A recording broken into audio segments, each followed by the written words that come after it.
Alrighty, welcome back to another load data video. Happy Friday, everybody. Please just excuse the noise in the background. Carlos is making some bullets for you guys. So we're gonna get into it now with the 38 cal 148 grain, the WC.DBB. So that stands for Wadcutter double beveled base. And so both sides of this bullet are beveled with the Wadcutter. So it kind of looks just like this little cylinder trash can bullet that I like to call it.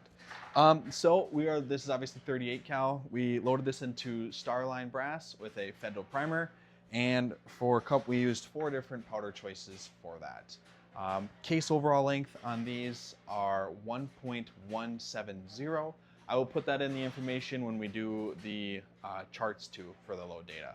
So don't have to remember that number right off the top of your head. But so for first powder that we chose, it was the Titegroup, and that was at 2.9 grains of powder for starting load, and then finished at 3.3 grains of powder. And then for the second one, this is the Vihtavuori N320, and it's very, very similar to the Hodgdon Titegroup. So this one started at the same thing, 2.9 grains of powder, and then finished just a little bit above at 3.4 grains of powder. Then we went to the Winchester 231, one of my favorites. Started at 3.5 grains of powder and then finished at 4.1. And then on to the last one, which is a new powder that we are trying, which is Winchester Auto Comp. So this one is very similar to charges as the Winchester 231. So we started at the 3.7 grains and then we finished at 4 grains of powder. So a little bit less for max load than the Winchester 231, but it's a little bit more than minimum load than the Winchester 231. So 3.7 grains for minimum, and then 3.5 grains for minimum on the 231. So very similar. These two are very similar, and then these two are very similar. So this one, we do have a little roll crimp into it. The bullet actually just sits just above the case on that. So we use 2 different dies for seating and crimping, just like always. We actually processed this brass on our Dillon Super 1050, the one actually right here. Had it going through that. Makes it a lot easier to process brass when you got one of those. So we'll meet you guys on the range now, and we'll get these shot up, and then we'll meet you guys in Willie's after that to talk about all the data and everything. That's all the good stuff. See you guys there. Alrighty, so beautiful day, blue skies, 65 degrees. Can't beat this. Nice spring, beautiful day. So we took all of our loads from our reloading room out to our range now. We're gonna shoot these through our original Colt King Cobra 357 Magnum. Now granted, these are 38 specials. You can shoot the 38 special through the 357 Magnum. So we're gonna be shooting over 2 different Garmin chronographs to make sure we're getting good data on this. So once we get done shooting these, we will meet you guys inside and we will talk about all the data there.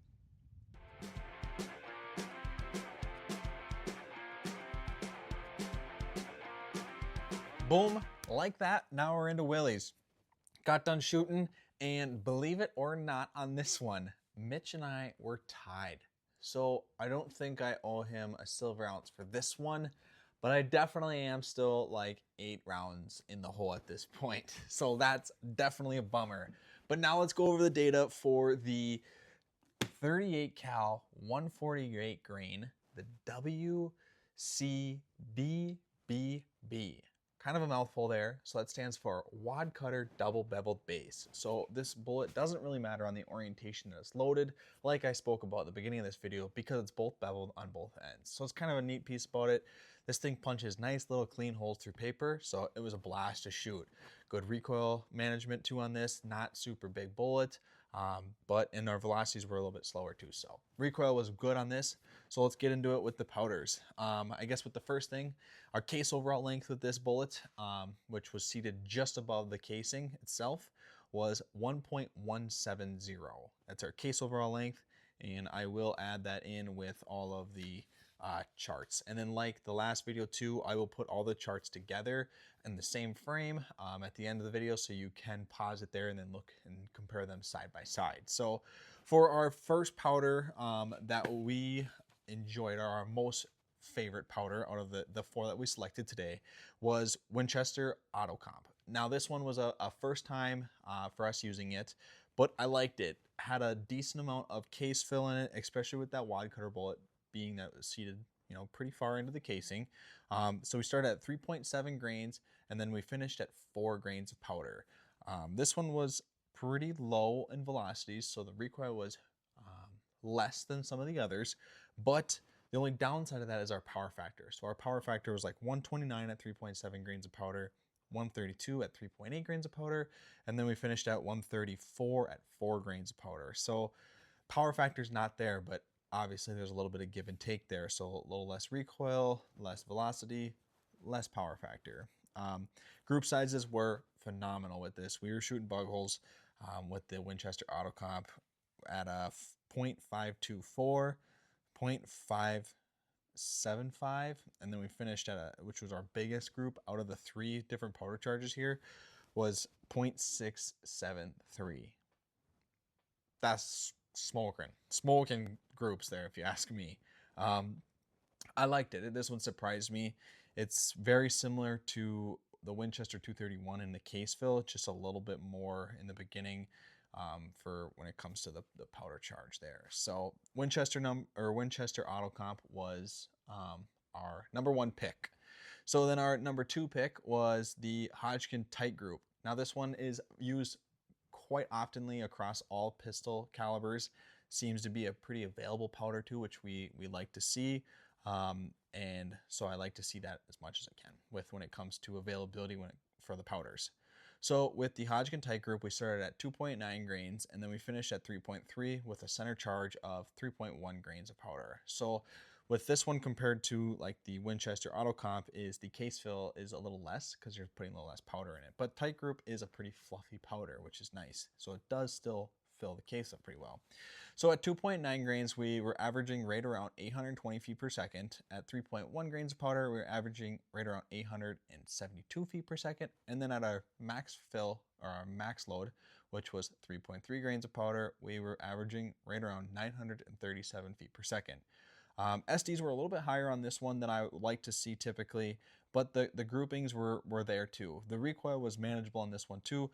Very little recoil on honestly all of these, especially the first 3 picks out of our powder charges. But group sizes were good at a 0.766, 1.335, and then a 0.506.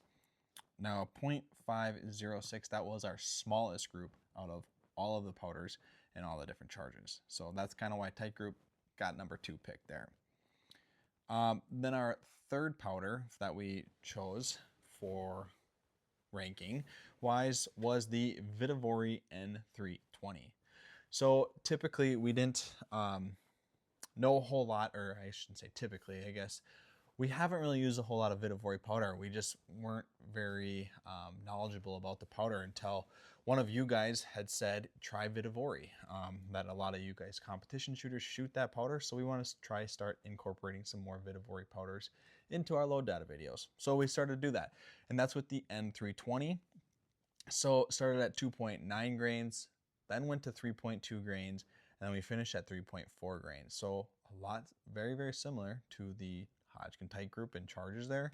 And our velocities were close to the same as well. The N320 was a little bit slower than the Titegroup. So averaging at 2.9 grains of powder, right around 790 feet per second. And at 3.2 grains of powder, we're averaging at 842 feet per second. And then at 3.4 grains of powder, we're averaging at 916 feet per second. So pretty slow for one of the powder selections. So the power factor was low, 119, 124, and 128. So if you guys do have power factor restrictions on the competitions you're shooting, and you need to be like, 160 power factor, or even like, let's say a 140s, maybe the Vihtavuori is not the pick for you on that one. So that's something to keep in mind. And then our number 4 pick, which is, I hate to see it there because I do like this powder. It usually surprises me of how good it actually does. And this one is definitely available a lot of places, which is the Winchester 231. So started at 3.5 grains of powder, then went to 3.8, and then finished at 4.1. The SDs were really good on this one. We got a little bit higher SD on the 4.1 grains of powder at the 48.3 feet per second.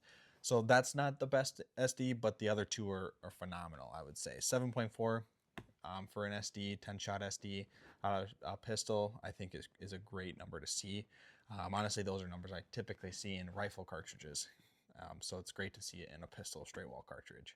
But for speed wise, we are at 3.5 grains. We are at 895 feet per second. And at the 3.8 grains of powder, we're at 947 feet per second. And then at our fastest average out of all the 4 powders, we are at 4.1 grains of powder of the Winchester 231 at 1,020 feet per second on averaging.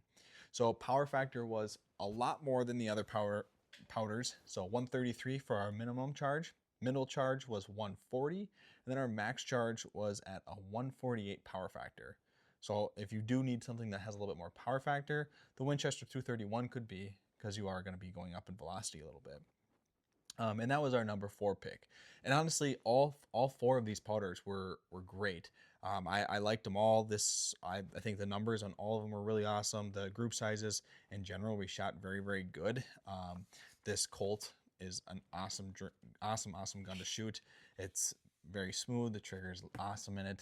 Less recoil too with a longer barrel and a little bit more weight on it too. But like this was a tight group target. Those are all pretty good groups. I guess these ones are tight group, and then this one is the Vihtavuori N320. Like that's pretty good. Same with this N320. We got heck of a group there, and even down here with this 3.4 grains of N320. So like I said, all of these powders were really good. They were definitely fighting for each place that we had to put them in. It's very, very, very tight between even first place and I would say 4th place. They're all very similar. So I will make sure I add all of the charts in there at the end, so that way you can just kind of take a look at them all and compare them side by side. But again, this was for the 38 cal 148 grain Wadcutter double bevel base bullet. That's a high-tech coated bullet. So happy Friday, enjoy the weekend, and we really appreciate you guys watching. Go like and subscribe.